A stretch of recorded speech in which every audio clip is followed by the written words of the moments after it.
Hi everyone, thanks for tuning in. I wanted to do a video more and talk more about the two witnesses and the things I've been concluding and seeing in my studies. I realize a lot of people have not been following um, the revelation I've uncovered, and I understand you really have to just stay in the books and stay in the prophecies to see it, I guess. I don't know.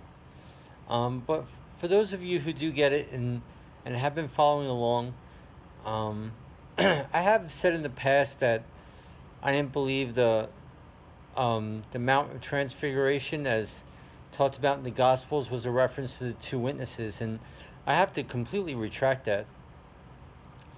I actually had a dream. The Lord gave me an experience last night regarding the Mount of Transfiguration, and I don't really know what it means, but it was upsetting.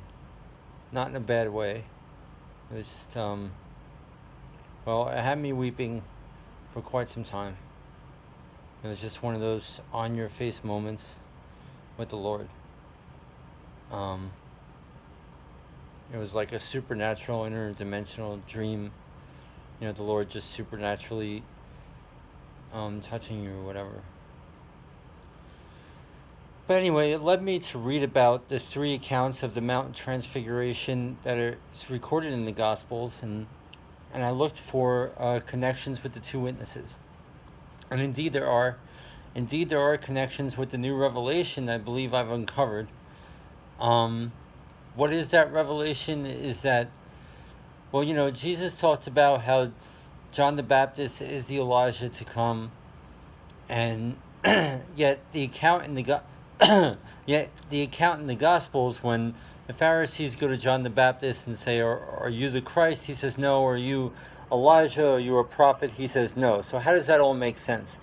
It all makes sense because in the studies, John the Baptist is the Elijah and is the Christ, but will be, you know, as different people, will die and be resurrected as such and anointed as such.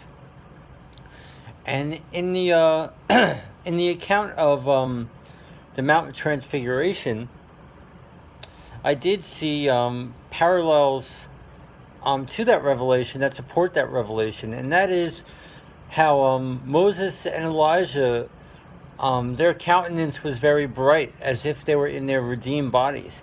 So that makes sense. So after John the Baptist, who I guess would just be your average fellow in our sin nature, when he gets resurrected as Elijah or Moses or one or two of the two, I have no idea. I don't have all the answers, but it makes sense. He'll be in a glorified body, and the two witnesses are called to warn the world about the Antichrist, and to actually come up against the Antichrist and his minions, or the people that follow the Antichrist in the Great Tribulation. And of course, the two witnesses will be delivered unto death, and after that, Christ will come in the flesh and touch down, and that event will kill the Antichrist, and Christ will touch down on the Mount of Olives with the 144,000, and there starts the Battle of Armageddon. So it's kind of interesting when we study this. It's just that how Elijah, to be one of these two witnesses, who was John the Baptist, who will be Elijah, and then who will be the Christ, as prophesied, and the people won't believe Elijah. They'll, because the Antichrist, everyone's going to believe the Antichrist is Jesus, in the Great Tribulation.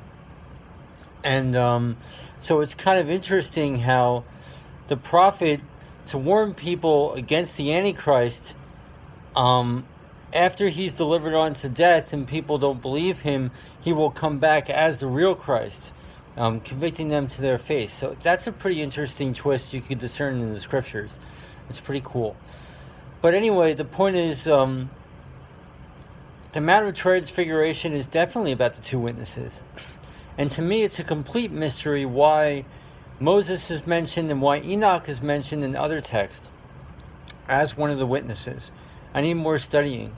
The next place I'm going to go is start looking into the book of Enoch and reading about when Enoch was raptured and see if there's any parallels to the two witnesses. So I need more studying, but I just wanted to say I have said in the past that the Mount of Transfiguration I didn't believe had anything to do with the two witnesses, and I have to retract that. It definitely does. And there are confirming things as their countenance and the redemption of our light bodies, etc., paralleling to the revelation I've uncovered, I believe. So it's pretty cool. So I just wanted to share that for any of you following along. Okay, God bless you, and stay in the Word. Okay, I hope all is well. God bless.